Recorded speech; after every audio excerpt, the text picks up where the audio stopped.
என்னைக்குமே அவருடைய மறைவை பற்றி அவர் கவலைப்பட்டோ இல்லை பயப்பட்டோ இருந்திருக்க மாட்டார்.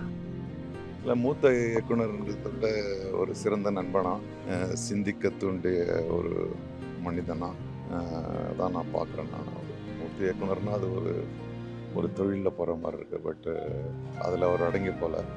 ஏன்னா நான் அவர் கூட நிறைய பழகியிருக்கேன். அவருடைய இயக்கத்தில் ஆக்ட் பண்ணியிருக்கேன்.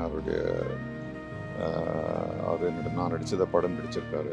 ஸோ அதை மீறி அவர் வந்து ஒரு சிந்தனையாளராக, சிந்திக்க தூண்டக்கூடிய ஒரு மனிதராக, சமூகத்தை பற்றி அக்கறைப்பட்டு சமூகத்தை பற்றி கோவப்படக்கூடிய ஒரு மனிதனாக மாறுறதுக்கான ஒரு தூண்டுகோலாக இருந்திருக்காரு. நாம் இன்னைக்கு அவருடைய மறைவை பற்றி கவலைப்படுறோம். ஆனால் அவர் என்றைக்குமே அவருடைய மறைவை பற்றி அவர் கவலைப்பட்டோ இல்லை பயப்பட்டோ இருந்திருக்க மாட்டார்.